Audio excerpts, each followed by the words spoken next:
What's up, everyone? I am Rain, and this is Tarot for the Skeptical Mystic.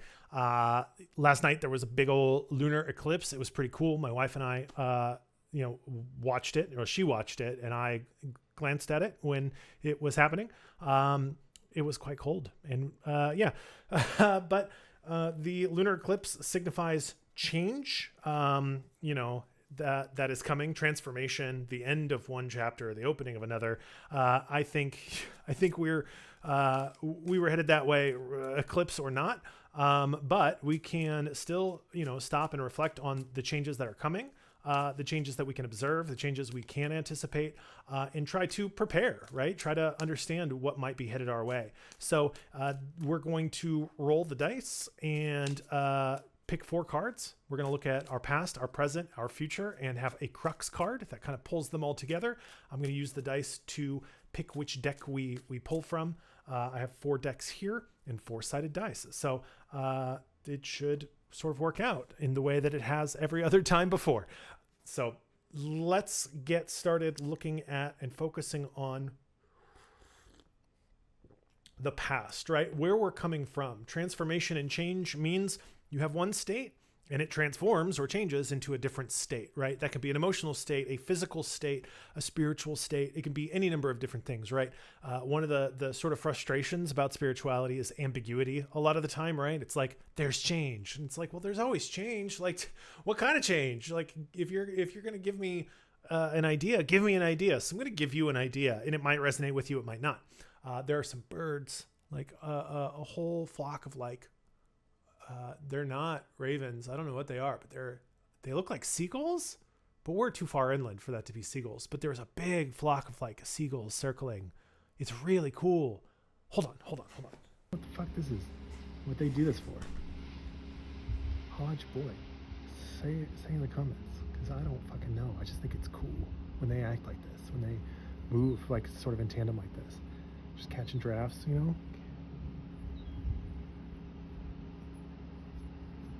Anyway, the cats are going to get out.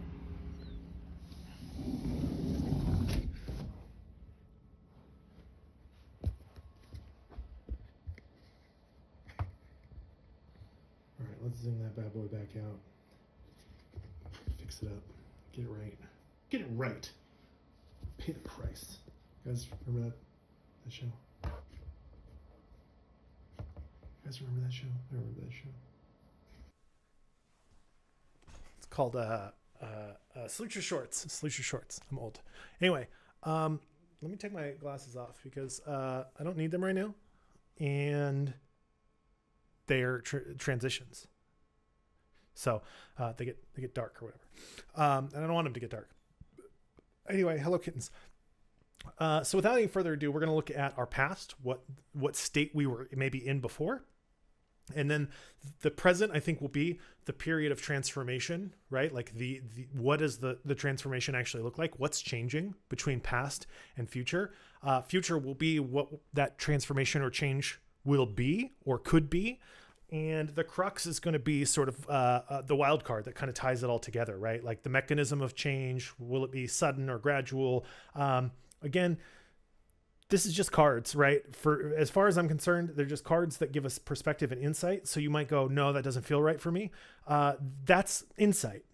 You might hear a thing and say, that doesn't resonate with me at all. Actually, I'm feeling. You have now felt something, right? Consciously. You've now pulled that into your consciousness, which means that you can look at it from different angles and inspect it. So this whole take it if it resonates, it should all in some way, shape, or form provoke some kind of thought response, and the value in that is saying, okay, I now know a little bit more than I did before.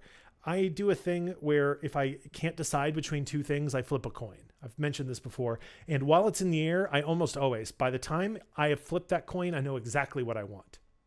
The coin flip is irrelevant, right? The actual result of the coin flip is irrelevant. It's the doing of the thing that forces me to confront an actual choice that I want to make. So, take insight where you get it, right? Don't just say that, well, that doesn't apply to me. Well, what does? How do you know it doesn't?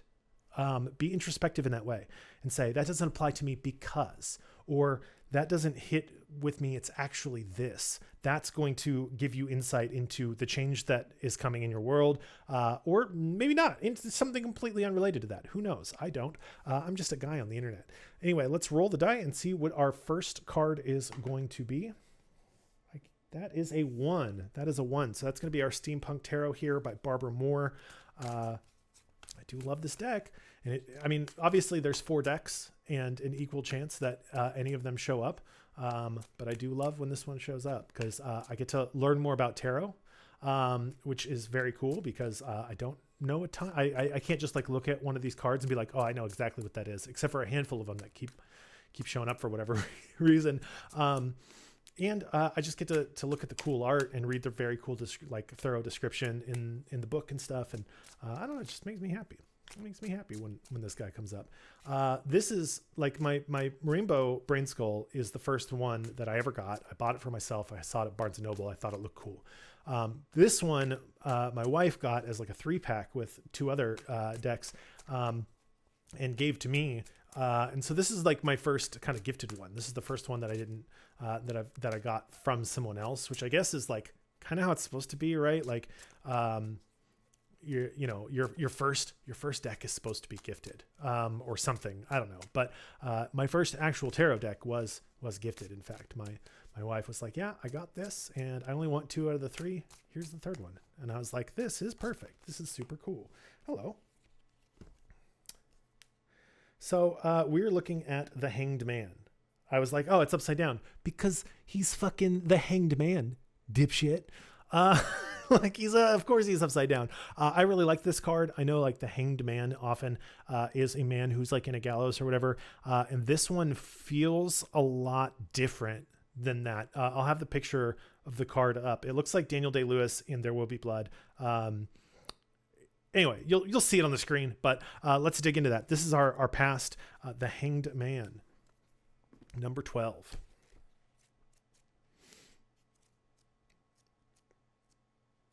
This is the first time this has come up for me, so this will be interesting. A little shift in perception. That's all that was needed. The Victorian era has a reputation for preferring strict control of all things at all times. And really, we modern humans also prefer order to chaos. Knowing what is expected of us and what to expect from our environment allows us to feel secure. We don't need to worry about our general safety and can get on with other more important things. Inventors, creators, and anyone who has ever had a brilliant idea knows that being safe is not always conducive to flashes of genius. Sometimes we need to be turned on our head, figuratively or even literally, rather like our Hanged Man here. If you turn this card upside down, you notice his legs create a number 4, a symbol of stability, security, and safety, and also in its extreme incarnation of stagnation. Our man has been turned upside down, allowing him to see things from a completely different point of view. The stagnant and uninspired state has been shaken. Allowing himself to be put in this position is a sacrifice of his dignity, his safety, and his worldview. This posture, with his feet above his head, represents a temporary override of the mind and its analytical approach. The striving for order and rationality is put on hiatus. While the head is associated with logic, feet correspond to our connection with the earth. The elevation of his feet represents placing higher value on his connection to nature. For a time, he's experiencing the world differently than is his wont. He must remain so long enough to relax, long enough for vines to nutate around his wrists, and for nature to cover his chains. In return for his sacrifices, he gains illumination, a moment of intense brightness when everything, at least for a moment, falls into perfect place. If the Hanged Man pays a visit to your reading, prepare yourself for some sort of epiphany. But first, expect an uncomfortable time. Let go of your safety nets, sacrifice your worldview, and trust the universe. You cannot rush this experience, so you may as well settle down and just take a look around. No doubt things will look different from here. Enjoy the view. Reading tip. Traditionally, the Hanged Man represents sacrifice and martyrdom. This can be brought into a negative extreme if the 10 of Swords is present when reading. The card has also, in the oldest of decks, symbolized a traitor, which could also be the case if the 5 or 7 of Swords is present. So keep an eye out for Swords, I guess. I don't know fuck all about that. All I know is what I see on this card, which I kind of thought was interesting in the first place, and this sort of symbolizes it, right? Like the man is upside down, but he doesn't seem to be in distress. He's not on a gallows. His head is sort of wreathed in this very sort of divine light, like this halo, very reminiscent of depictions of Jesus and things like that, right? Very similar to, his arms are not straight up in a T pose, but very similar to sort of an upside down crucifixion, all this sort of stuff, right?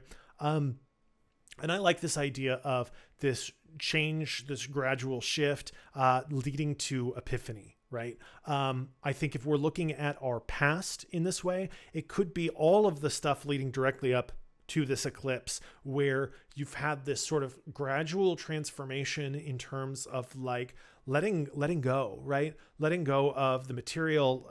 I might be speaking about me at this point because I am the skeptical mystic, and this literally describes my process of starting this YouTube channel, right? This gradual process of opening up to something new and different, opening up to the possibility of change. I think if you're here watching an eclipse video looking to see like, what is this transformation? And you clicked my channel, right? The Skeptical Mystic, you're probably in a similar position of me where you're kind of like, I'm just going to explore this a little bit. I'm going to open my mind to the idea, the possibility that there are other paths than the one I've been treading this whole time, for better or for worse, right? And it might be right, it might be wrong, it might be mystical, it might be coincidental. It doesn't matter, right? We're gradually developing this curiosity or awareness that maybe the sense that we've been trying to make of the world in one way just isn't working. The math ain't mathing, right? And, if you look at a model of a scientific model, you'll see that there's math that doesn't math, and that shows that the model is flawed. So philosophically, spiritually, in any other way, it is okay to be progressing to the point where you're looking at the flaws in the model and looking at other models to see what they're doing, or looking at other approaches to try and make the math. So if you're here, and that's you, because that's definitely me, that's us, right? Here's our path of gradual shift to this moment of transformation, to this epiphany, to this realization, to this spiritual awakening, to whatever it is. We'll see more when we look at the present, right? And be able to contextualize that. But for now, this is leading us directly to the cusp of this moment, of last night, of the eclipse, of this transformation, where we've been gradually opening our minds to the possibility of the change that is coming. It's kind of like, the being, ready to open the door. If we're not willing to open our minds to the possibility of this change, of this transformation, then we're going to reject it when it comes. I don't think, there are certain changes that come in life that are outside of our control and completely unexpected, right? You get into a terrible car accident, you get a diagnosis of some terminal illness, somebody passes away and leaves you $1 billion, whatever it is, right? Like, that is outside of our control. But a lot of the stuff that happens in our life, especially in our internal life, our spiritual and intellectual life, is within our control. And we all have blinders on to certain things. We all have blind spots that we don't allow ourselves to look in, challenges that we don't allow ourselves to confront. And if you're here, if you're watching this video, you're moving past that. You're pushing down a barrier. You're transitioning from one state to another. Mentally, intellectually, spiritually, emotionally, whatever it is, because you have made the conscious choice to do so, to open up, to allow something new and different to come into your life. And so that's our past, is working our way up to this moment of change, of transformation, of epiphany. So let's take a look at our present card and see where we're at here now in the moment. That is going to be a 3. That's going to be a 3. So that's going to be our Empyrean deck here. Finicky, fickle, notoriously difficult to pull from. So we'll see how long this guy takes. Steampunk just gives up the goods. Did you see like how quickly that card was like, me, motherfucker? Like, yeah, dude. Okay. Yeah, I'm here for it. And the Empyrean is coy. She doesn't want to give up her secrets too easily. So we'll see. Again, I don't try to like wriggle cards out intentionally. I've seen a lot of videos where people are like, and just very haphazard intentionally to make sure that cards come out quickly so that they can get on with it, right? Because they're trying to make these like bite-sized 12-minute things every day. And I get that, like nothing against that, but that's not my style. I recently wrote a long treatise, a long kind of political essay that was not well suited for its intended audience, but partly because I intended to write like a 5-page thing and I wrote a 20-page thing because I can't help but like go into the weeds, man. I can't help but like just really get into the trenches of a topic. I haven't been in college in like 15 years, but it was like, oh, I need to write like a 20-page essay by tomorrow. Done. And I cranked it out and recorded and edited a video essay for it. It was over an hour long. It was entirely too long. That's just how I do, man. Like I've thought about doing daily videos, and I was thinking about it last night. Like, how do I do daily videos?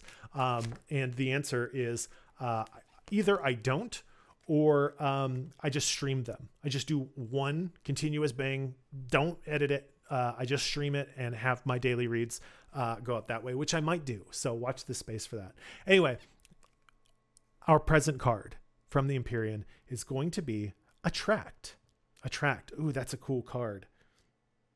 It's got this, it's this like lion, this roaring lion with like 2 wings coming out of the side of its mane. And I can't exactly see what it's like, a pedestal or maybe it's 2 angels. It's not, okay. It's not wings coming out of the mane. It is like these 2, I'll put the picture up on the screen. We'll both be able to see it better that way than here for whatever reason. But such good color. I love the vibe of these cards. So let's take a look at Attract. 69. Nice.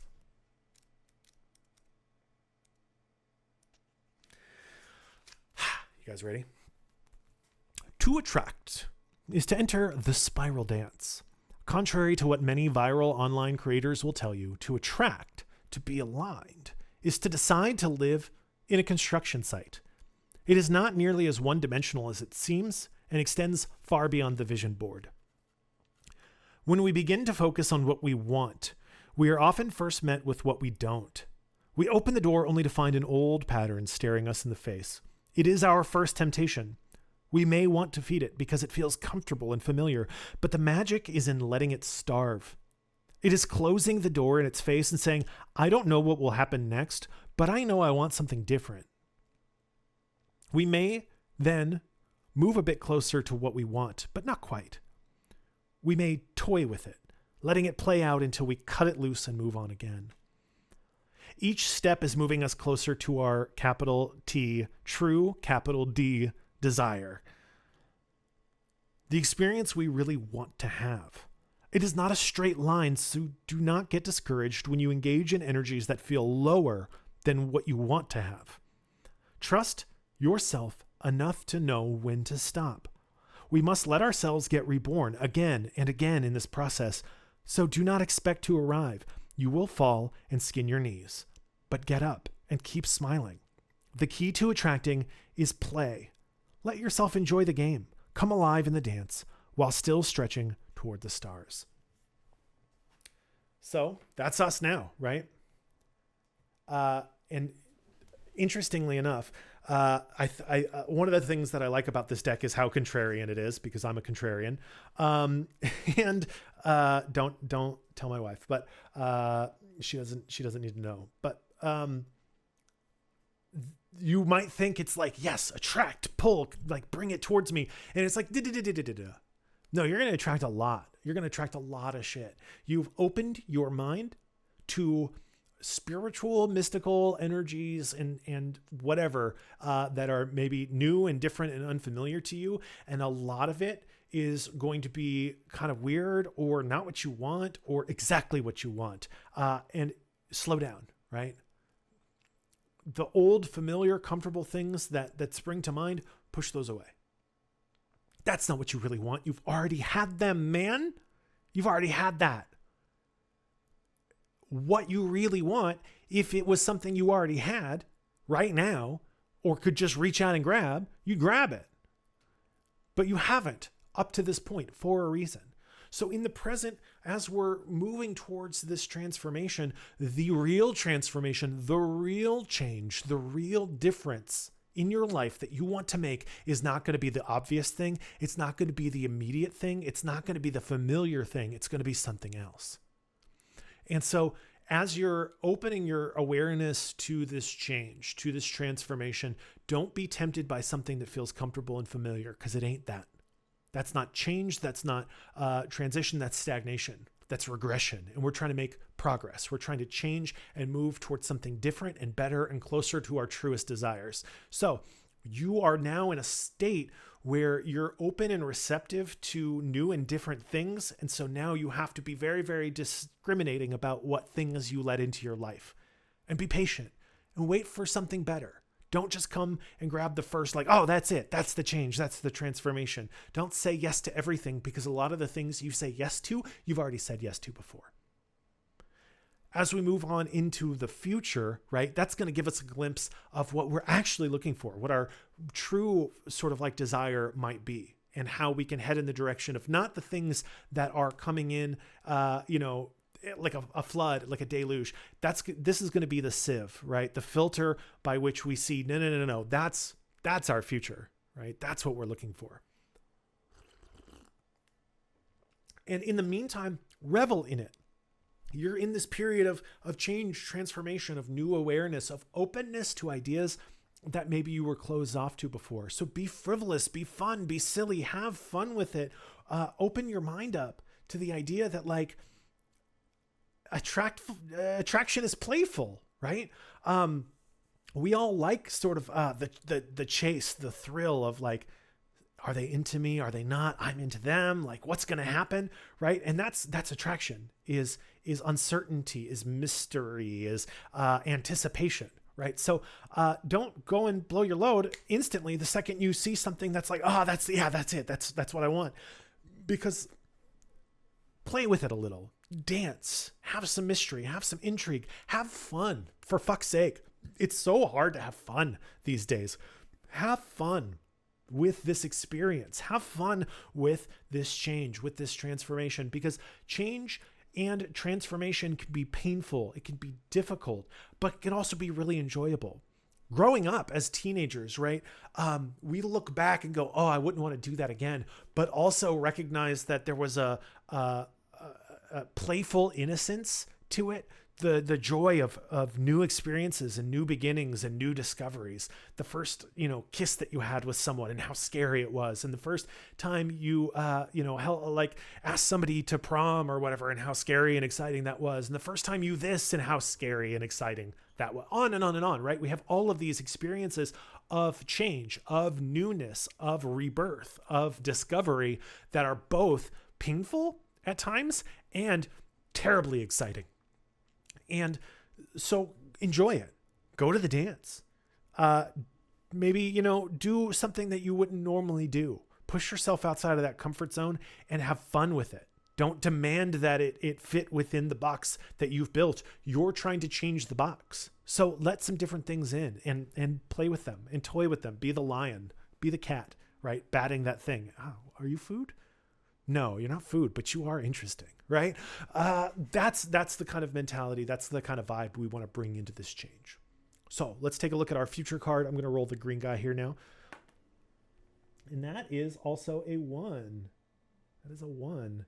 I don't know how well that picks up on here. So we're coming back to Steampunk Tarot.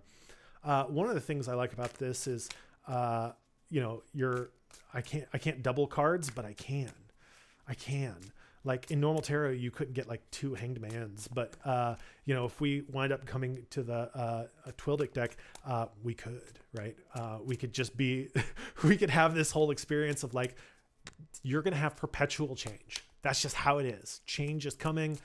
This is one of a billion transformations that you'll experience in your lifetime, and that's very exciting to me. But that's too many cards. That's like 5 cards that fell out of the bottom. And that's just my clumsiness, right? I think there's a difference between, like, the one card that slips out, that flips over, that wants to come out, and like, oh, dropped a bunch of crap. Like, oh, Butterfingers over here. Universe is saying, hold on a little tighter, bud. No, it's not. It's not saying that. I don't think the universe has ever to anyone said, cling tighter. The Buddhists were like, you know what you should do? Just hold on to everything, man. Jesus out here like, oh man, you better hoard up all that money because you can take it with you. You will be taking it with you. So hold tight to everything. Pinch every penny. Don't help anyone. It's literally the opposite in every sort of spiritual tale. Every sort of fable is like, hold on just a little looser, bud. You are not going to be taking any material things with you. So let it go. Maybe focus on some of the spiritual things that are going to transcend the material here in a minute. Cosmologically speaking, hopefully not in a minute, not for you. Not like, hopefully it's not like an omen, you know? It's probably not.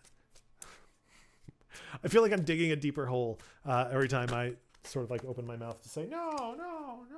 Okay, that was like 7 cards as well. Like, I'm not putting all these fucking cards on the table. It's just not going to happen. Look at all this shit. Steampunk. Be nice. What are you guys doing? Like, yeah, we love you too. We want to shower you with our love. And I'm like, no, dude, I just want one. Okay, guys? 1. Not 7. Not 15. Not the whole deck. Not 76 card pickup or however many cards are in here. I don't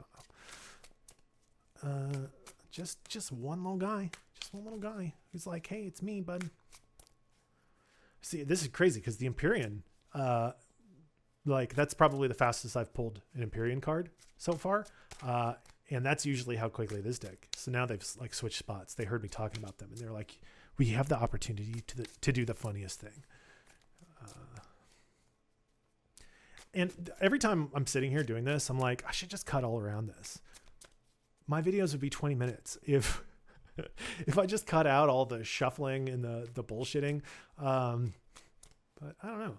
I also like to take the time to kind of just talk to myself and talk to you and hope that like something that I say sort of like makes you chuckle or vibes with you in some way, makes you think about something.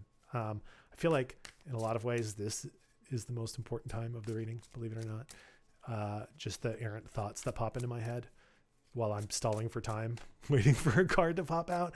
I'm like, it's like streaming. It's like streaming on Twitch. If you've ever streamed on Twitch or on Instagram or anything like that, right? Like you always kind of want to be going. You always kind of want to be on.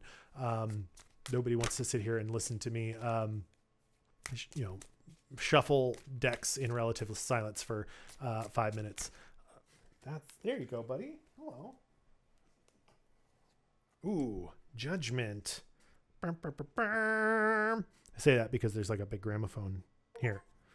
Oh yeah? Oh, the spring sale has started. The spring sale is on now on Steam if that's something that you're interested in. But Judgment. Our future is Judgment. Oh man. That feels...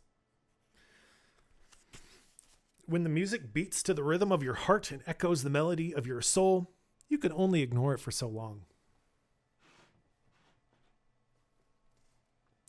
Dwelling in the ether betwixt heaven and earth, the dutiful angel turns the handle and the music plays. You know that saying, march to the beat of your own drummer? She inspired it. Only she plays a gramophone, not a drum. The strange mystery of it all is she's playing the same record, and yet everyone hears a different tune.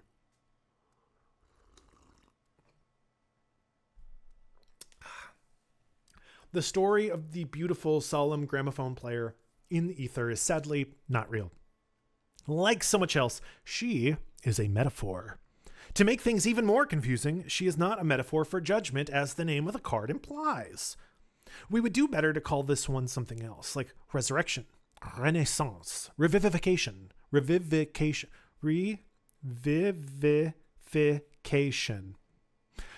renewal, or rebirth, perhaps.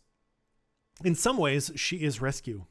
In any case, she plays the music of the heavens that can only be heard by your soul. When your soul hears it, And if it can get your conscious mind, which can be very stubborn, to listen, the message usually changes your life.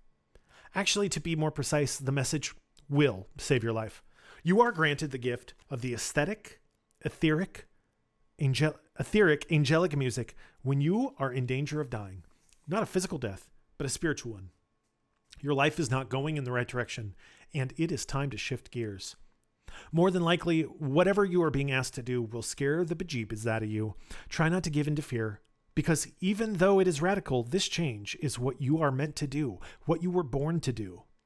Rising from the quiet numbness of the tomb is always a little jarring, but once you embrace the music and breathe deeply, you will wonder how you could bear that old life for so long. Here's the secret of this card. You already know what you're supposed to do. If you're honest with yourself, it will be very clear. When this card calls to you in a reading, it is a clear sign that yes, you should do whatever it is that you have been thinking of doing. And more, it becomes difficult for me to be skeptical as a mystic. I still am, but so our future, as we move into this period of transition and change, right? As we are discriminating about what opportunities or ideas or whatever, what this is saying is, in here, what you're attracting is your answer, right? In this present, the answer lies. And when you find it, which you probably already know what it is, yes, you should be doing it. As you pull yourself into the future, it is time to take that step. It is time to make that transition. You already know what that change is that you want. Somewhere deep down inside, whether you are aware of it, but kind of in denial, or it's only subconscious, we all kind of, I think, have that feeling that like, this is what I want to do. This is what my calling is. This is who I was always meant to be, if only. And judgment here is saying, fuck the if only. This is what you're meant to do. Do it. Be doing it. Start doing it. What better time? The world is coming apart at the seams. We've got crazy stuff going on in all the governments and all the this, and the climate is changing. And what are you waiting for? Are you waiting for the world to get better on its own? Because look outside. It ain't. It's not gonna. The world does not change of its own volition. People change it. There are things outside of your control, but those things outside of your control are in someone's control, right? Very little is happening surreptitiously. So be that act of change. Be that force of change. Start doing the thing you've always wanted to do, because you ain't getting any younger and the world ain't getting any better without you stepping in and making it better for yourself.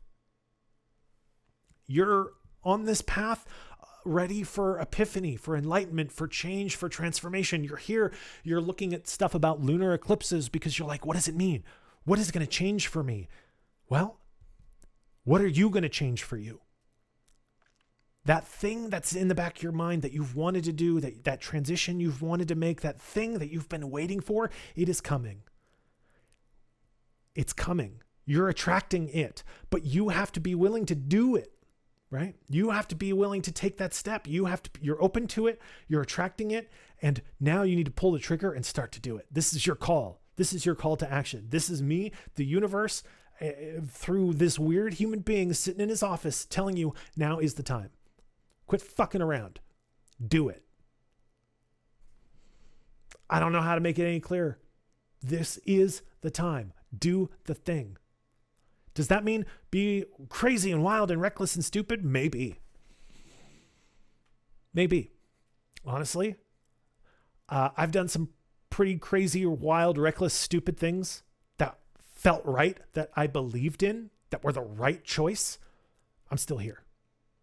Now, I'm not saying go all, Mario and Luigi on people if that's like what you think your calling is or whatever, right? I'm not encouraging that kind of thing, but I think chances are good if you're here, that's not exactly, you're not thinking about like dangerous things. You're thinking about positive things. You're thinking about something that is fulfilling for you, that is good and decent and right for you, that you've been waiting on. And now is the time. Pull the trigger, do the thing. Pull the trigger was not the right. Do the thing. Do the thing. Okay. Now let's look at our crux. How are we going to do it? What's the piece maybe that's going to fill in some uncertainty? That is a 2. That's going to be our rainbow brain skull, which has not shown up in a while. So I'm glad it's back. Our crux card is going to shed context on the entire thing, right? About what really it's going to take for you to do that, or how to overcome maybe that voice in your mind that's still sitting there stubbornly saying, don't. I can't believe this. This is not the first time this has been the crux card. And it won't be the last, I'm sure. And I'm starting to feel like a little redundant at this point, but our crux card is the number 2 card from Rainbow Brain Skull. The work is whatever uncomfortable thing that is in front of you right now at this moment.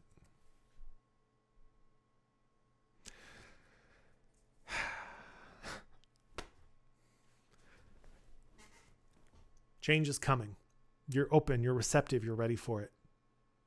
You're attracting the kind of change, the kind of shift that you want. And when you find it, the real thing, the true desire, not the false ones, not the temptations, not the familiar, but that real true desire. Once you sift through and you've played and had your fun and tasted everything, when you find that one right thing, go for it. Go for it and do it. And do the work. I feel like if this comes up, it's because you know what it is. You know your true desire, or you have an inkling, and you've just been maybe a little afraid of how people might react to it, how people might misunderstand it, how people, might think it's crazy, ridiculous. Okay. It's going to make you feel uncomfortable. It's going to feel dangerous. It's going to feel risky. Pursuing our dreams always feels scary, because what if we fail? What if we fuck it up? What if we don't get it? Okay, so you don't get it. You don't get everything you wanted. You tried. You went out there and you did it and you pursued it. You don't have any regrets. That's better than like 99% of people who've ever walked this planet.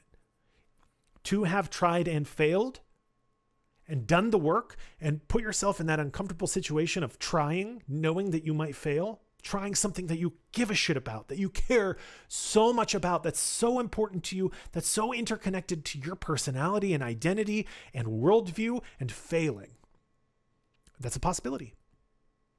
That should not prevent you from trying to succeed.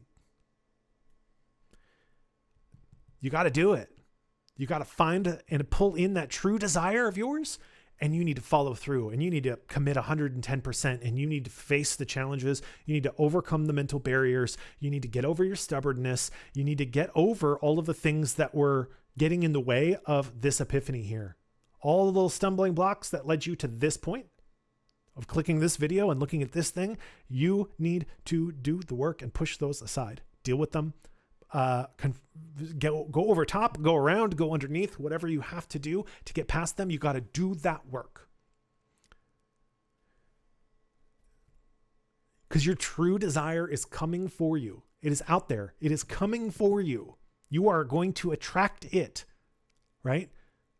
You're not going to have to look hard. If you're open to it, if you're playful, if you're receptive to the things that are coming your way, you're attracting that true desire, and it is your clarion call is coming.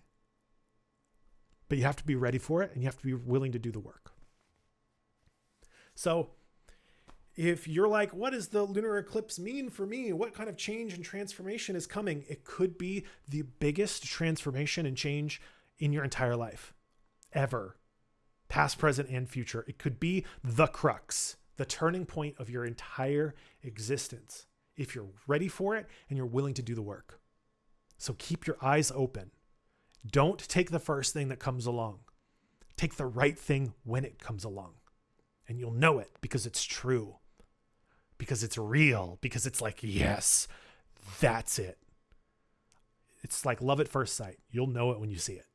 And when it comes, you have to be ready to jump in to the deep end, feet first, and go. I don't know. I don't know how, I don't think a reading can get much clearer than that. Like, honestly, like that's probably the most straightforward, like, oh, okay, sort of reading, that I've done so far. Hopefully, it inspires, motivates you, to kind of keep your eyes and ears open to the world around you, to be playful, to enjoy and have fun with the end of the world, and be ready to pounce on your true desire when the call comes, and really ready to go in whole hog. If there was anything that I missed in this, or a different interpretation that you had, feel free to say something down in the comments below. I am Rain. This is Tarot for the Skeptical Mystic, and I hope to see you next time.